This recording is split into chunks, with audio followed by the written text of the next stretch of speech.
Hello, everyone, and welcome to Matters of Mind. Today, we're going to go through Carl Jung's Psychology and Alchemy. This is my first in a series of videos where I tackle Jordan Peterson's reading list. So let's not waste any time and let's get started here on Matters of Mind.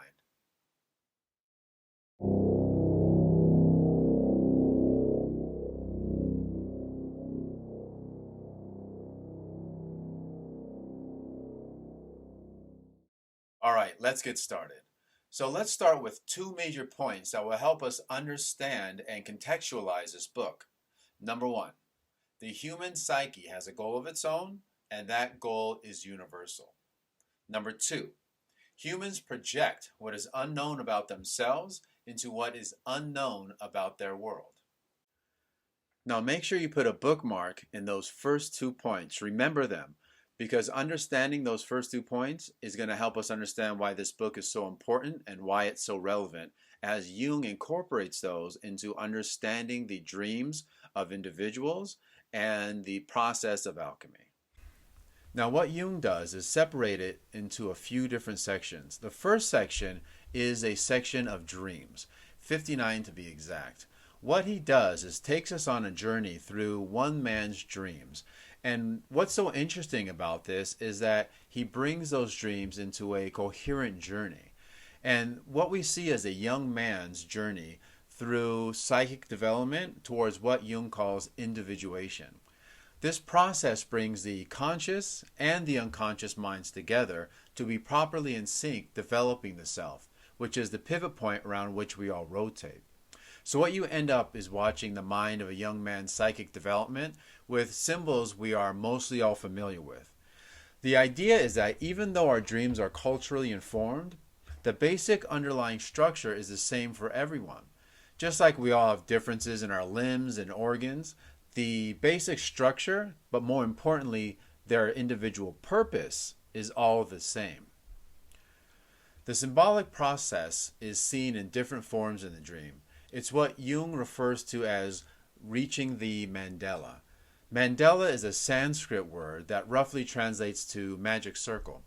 It's as if the closer the dreamer gets to visualizing this mandala, the closer he is to being a properly differentiated individual. This mandala shape often shows up as a circle or a circle within a square. Much like the idea of squaring a circle, we see its development as an effort to rectify a contradiction. One amazing thing about this symbol is its universality. Jung shows us several examples of it occurring in artwork and myths across the world at varying times throughout history, which is evidence of its significance cross-culturally. This fact harkens back to that first important concept. The psyche has goals of its own, and they are universal. Now, section 2, religious ideas in alchemy. We get to answering the question, why alchemy? What is it about this ancient myth and ancient way of thinking that we should be interested in? To understand that, we have to think about that second point, that humans project what they don't know about themselves into what they don't know about the world. Let me give you a quote from the book for an example. Everything unknown and empty is filled with psychological projection. It is as if the investigator's own psychic background were mirrored in the darkness. So what we're doing by reading Alchemy is looking to see how these symbols and work give us a glimpse of the unconscious working of men who are looking for spirit and matter, and then fill the void of knowledge with their own unconscious elements of spirit. And that really tells us that alchemy was really so much more than simply trying to convert metals into gold. And you also have to ask yourself why that was the goal in the first place. I mean, gold is relatively uninteresting in a chemical sense, but because it's rare, it's hard to extract, and it's inert, it does have this sense of purity and an ability to represent something unchanging. There is no other element that can imitate it. So the drive to seek it out is analogous to the drive to seek what is at the core of humanity, or what is unchanging and eternal. And that is what you see projected through the work, writing, and the symbolism of alchemy. It's analogous to astronomy, as Jung also points out.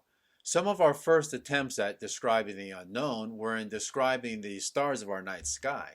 So, what you see in astronomy is humanity filling their void of knowledge about the cosmos with projections of their own unconscious visions. So, this is back to that second point. Humans project what is unknown about themselves into what is unknown about the world. It's as if the psychic content of alchemists remain as projections, not just in alchemy, but also in religion today, which again is in part the idea that the psyche exists with its own structure and purpose. It may not be the psyche, it may be the soul, the heart, but the important thing is that it's all universal and that it all has the same purpose. And finally, unicorns. Yes, what a weird and abstract way to finish a weird and abstract book. We get about 30 plus pages of what unicorn symbolism means and where we see it. It's in alchemy, Gnosticism, we see it in Persia, Jewish tradition, in China, and ecclesiastical allegories. So this was incredibly interesting because we often see unicorns today in toys and t-shirts, but I was not even close to being aware of how deep that symbol is embedded in our shared mythological history. I won't get into everything unicorn here, but just realizing that unicorns are in the Bible, which I had no idea, and that they are closely related to the lion as an allegory for Christ, which was really hard to wrap my brain around, and I still don't really get it. But try to think of Aslan in The Lion, the Witch, and the Wardrobe by C.S. Lewis.